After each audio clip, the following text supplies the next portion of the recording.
Good morning my dear brothers and sisters in Christ. యేసుక్రీస్తునందు మాకు అత్యంత ప్రియులైన దేవుని ప్రజలందరికీ హృదయపూర్వకంగా శుభాలు ప్రకటిస్తున్నాను. ప్రపంచం నలుమూలల నుంచి, ఆయా దేశాల నుండి, భారతదేశం ఆయా రాష్ట్రాల నుండి ప్రతి ఉదయాన్నే లేచి ఈ వాగ్దాన సందేశాన్ని వీక్షిస్తున్న మీ అందరి జీవితాల్లో పరిశుద్ధాత్మదేవుడు బలమైన కార్యాలు జరిగించాలని, తన స్వరాన్ని ప్రతిదినం మీరు వినడం ద్వారా ఆత్మలో మీరు బలపడాలని మనస్ఫూర్తిగా కోరుకుంటున్నాను. మీరు మా కోసం ప్రార్థన చేస్తున్నారు, అందుకు మీ అందరికీ కృతజ్ఞతలు. మేము కూడా మీకోసం చాలా పట్టుదలగా ప్రార్థన చేస్తున్నాం. మనమంతా కలిసి దేవుని కార్యాల పట్ల ఆసక్తి కలిగి ఉండాలని, ఆయన చిత్తాన్ని నెరవేర్చే వారంగా ఉండాలని దేవుడు ఆశిస్తున్నాడు. తన మార్గములను సరిచేసుకోకపోతే ఒక మనిషి జీవితంలో ఉజ్జీవానికి తావులేదు అన్నాడు దేవుని సేవకుడు. ఈ రోజున చాలామంది ఉజ్జీవం కోసం ప్రార్థన చేస్తున్నారు. కుటుంబాలు, సంఘాలు, వ్యక్తిగత జీవితాలు ఉజ్జీవం ఇవ్వడాలని చాలామంది ఆశిస్తున్నారు.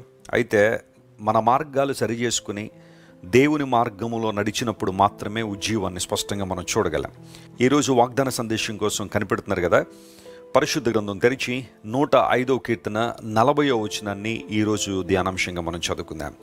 Open your Bibles to Psalm 105 and verse 40. వారు మనవి చేయగా ఆయన పూరేళ్లను రప్పించెను, ఆకాశములో నుండి ఆయన ఆహారమునిచ్చి వారిని తృప్తిపరచెను. ఈ వాక్య భాగాన్ని మనం చదువుతుంటే దేవుడు తన ప్రజల పట్ల ఎలాంటి ఆసక్తిని కలిగి ఉన్నారో, వారి అవసరాలు తీర్చడానికి దేవుడు ఎంతగా సామర్థ్యం కలిగిన వాడో స్పష్టంగా మనకు అర్థమవుతుంది. ఇశ్రాయేలు ప్రజలు ఐగుప్తు దేశంలో చాలా సంవత్సరాలు బానిసలుగా ఉన్నారు. అయితే దేవుడు తన సేవకుని పంపించి మోషేని ఏర్పాటు చేసుకుని, మోషే ద్వారా ఇశ్రాయేలు ప్రజలకు నిర్గమమును అనగా విడుదలను ప్రకటించారు. వారు ఐగుప్తు దేశం నుండి బయటకు వచ్చేసిన తర్వాత ఇప్పుడు కనాను దేశం వైపుగా వారు ప్రయాణం చేస్తున్నారు. ఆ ప్రయాణం అంత సులభమైంది అయితే కాదు. ఎందుకోసం అంటే కాల్బలమే 6 లక్షల పైచీలుకున్నారు. ఆ తర్వాత స్త్రీలు, పిల్లల్ని కలిపితే కొన్ని లక్షల మంది యాడ్ అవుతున్నారు. ఒక చరిత్రకారుడు అన్నాడు, ఒక 20 లక్షల మంది ప్రజలు అక్కడ ఉండుండొచ్చు. వారందరూ కూడా అలా ప్రయాణం చేసుకుంటూ వెళ్తున్నప్పుడు వారికి నీళ్లు ఎవరిస్తారు, వారికి ఆహారం ఎక్కడి నుంచి రావాలి? ఎవరైనా 10 మందిని ఒక టూర్ తీసుకెళ్తేనే ప్రతిరోజు ఆహారం కోసం చాలా ప్లాన్ చేయాలి. బ్రేక్ఫాస్ట్ ఏం కావాలి, లంచ్ ఏం కావాలి, డిన్నర్ ఏం తినాలి, వాటర్ ఎక్కడి నుంచి తీసుకురావాలి, ఇలాంటివన్నీ ప్లాన్ చేసుకుంటేనే కానీ ఆ ట్రిప్ సక్సెస్ఫుల్గా కంప్లీట్ అవ్వదు. Can you imagine 2 million people walking in the wilderness? వారు సస్యశ్యామలమైన ప్రాంతాల్లో నడవట్లేదు, అరణ్యంలో నడుస్తున్నారు. వాళ్ళందరికీ కావలసిన మౌలిక వసతులు ఎవరు కల్పిస్తారు?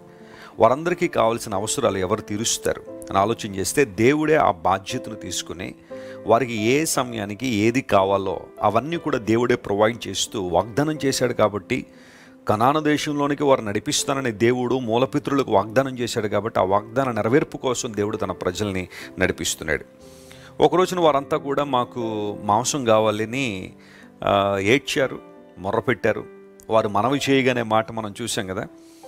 దేవుడు పూరేళ్లను పంపించాడు. మీరు నిర్గమకాండం 16వ అధ్యాయం మీరు చదివితే ఆ సంఘటన అంతా అక్కడ మనం చూస్తూ ఉంటాం.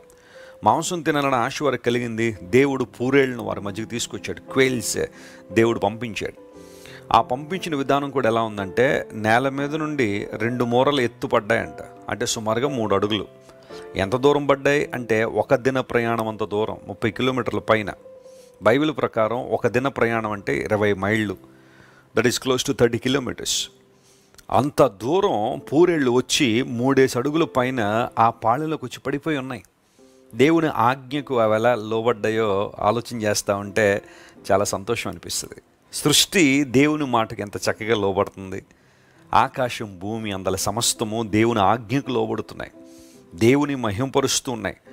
లోబడంది ఎవరంటే మానవుడే, మహిమ పరచింది ఎవరంటే మనిషే. సృష్టి దేవుని మాటకి ఎప్పుడు లోబడుతూనే ఉంది. పూరేళ్లకు దేవుడు ఆజ్ఞ ఇచ్చాడు, వెళ్ళి పాళెంలో పడవన్నప్పుడు 3 అడుగులు ఎత్తు పడిపోయి అలా ఉన్నాయట, ఇశ్రాయేలు ప్రజలకు ఆహారంగా మార్చబడ్డానికి. అయితే ఇక్కడ కీర్తనకారుడు రాస్తున్నాడు, వారు మనవి చేసినప్పుడు దేవుడు పూరేళ్లను పంపించాడు, ఆకాశము నుండి ఆహారాన్ని దేవుడు కురిపించి వారిని తృప్తిపరిచాడనే మాట అక్కడ రాశాడు. ఇక్కడ ఎంఫసిస్ చేయబడిన మాట ఏంటంటే, దేవుడు తన ప్రజల పట్ల బాధ్యత కలిగి ఉన్నాడు. ఆయన తృప్తిపరిచే దేవుడు అనే మాటను మనం చూస్తున్నాం. హిబ్రూలో ఇక్కడ సాటిస్ఫాక్షన్ అనే మాటకు సాభా అనే పదం ఉపయోగించబడింది. సాభా అనగా ఫిల్ టు సాటిస్ఫాక్షన్, వారు తృప్తి పొందారు.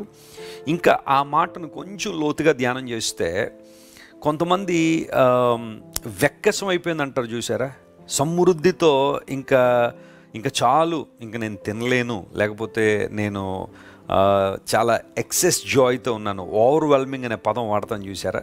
సమృద్ధితో దేవుడు వారిని నింపాడు, వారిని తృప్తిపరిచాడు అనే మాటకు సాబా అనే పదం వాడతారు.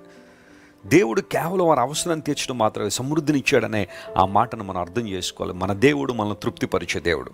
ప్రభునందు ప్రియ దేవుని బిడ్డలారా, వారు మనవి చేయగా నీ మనవులు దేవుడు ఆలకిస్తున్నాడు. నీ ప్రార్థనలకు జవాబును ఇవ్వడానికి దేవుడు ఎప్పుడు ఆసక్తి చూపిస్తున్నాడు. కీప్ ప్రేయింగ్, నువ్వు ప్రార్థన చేస్తూ ఉండాలి, దేవుని సన్నిధిలో మొరపెడుతూ ఉండాలి. ఆయన మనవి ఆలకిస్తున్నాడు. ఆయన తన ప్రజలు ప్రార్థన చేస్తూ ఉంటే ఆయన చెవులు వారి వైపు ఉంటాయని బైబిల్లో రాయబడింది. దేవునికి అసాధ్యమైనది ఏదీ లేదు. నిన్ను తృప్తిపరిచే దేవుడు. 103వ కీర్తనలో కూడా ఒక చక్కని మాటను మనం చదువుతాం. మేలుతో మన హృదయాన్ని తృప్తిపరిచేవాడు ఆయన. ఒక మేలు చేయడం ద్వారా, ఒక ఉపకారం చేయడం ద్వారా, నీవు ఆశిస్తున్నది నీకు ఇవ్వడం ద్వారా, లేదా తన చిత్తానుసారంగా నీ ప్రార్థనలకు జవాబునివ్వడం ద్వారా దేవుడు నిన్ను తృప్తిపరచాలని ఆశిస్తున్నాడు. Praise the lord. ఈ వాగ్దానాన్ని ఎత్తి దేవుని స్తుతించి ఆయన సన్నిధిలో ఈ వాగ్దాన నెరవేర్పు కోసం మనం కనిపెడదామా? ఈరోజు ఒకవేళ నీకు తృప్తి లేదేమో, ఎన్నున్న సాటిస్ఫాక్షన్ లేదేమో, ఒక చిరాకు, యావగింపు, అసహ్యం నీ జీవితంలోకి వచ్చేస్తే, your God is the one who can satisfy you in every area of your life. Trust this promise and look an to God. దేవుని వైపు చూడండి, వాగ్దానం నమ్మండి, అద్భుతాలు మీ జీవితంలో జరుగుతాయి. ప్రార్థన చేసుకుందాం. ప్రేమగల తండ్రి, వారి మనవి ఆలకించి వారికి పూరేళ్ళిచ్చావు. ఆకాశం నుండి ఆహారాన్ని కురిపించి వారిని తృప్తిపరిచావు. సర్వసాధారణంగా భూమి మీద నుండి ఆహారం వస్తుందేమో అని కనిపెడతాం, కానీ నువ్వు ఆకాశాన్ని కూడా ఉపయోగించుకున్నావు. అందును బట్టి నీకు స్తోత్రాలు ప్రభువా. మా ప్రియులను ప్రభువా, ఎంతమంది అయితే ఈ రోజున తృప్తి లేక ఉన్నారో, కొరతలతో ఉన్నారో, వారి జీవితంలో ఇది లేదు అన్న పరిస్థితిలో ఉన్నారో, నీ చిత్తానుసారంగా వారి మనవి ఆలకించి వారిని తృప్తిపరచవలసిందిగా నీ సన్నిధిలో వేడుకుంటున్నాను. అనారోగ్యంతో ఉన్న వారిని స్వస్థపరచండి ప్రభువా. బంధకాల్లో ఉన్న వారు విడుదల చేయండి. నీ అభిషేకంతో ప్రతి ఒక్కరు నింపి నీ కార్యాభివృద్ధి కొరకు వాడుకోనండి. నిర్మలమైన మనస్సాక్షి కలిగిన వారే ప్రతి ఒక్కరు నిన్ను పరిపూర్ణమైన హృదయంతో ఆరాధించడానికి సహాయం చేయండి. ఘనతయు, మహిమయు, ప్రభావము నీకు మాత్రమే ఆరోపిస్తూ యేసుక్రీస్తు వారి దివ్య నామంలో ఈ మా మనవులు సమర్పించి వేడుకునిచున్నాం తండ్రి. Amen, amen. God bless you dear friends. Have a wonderful day.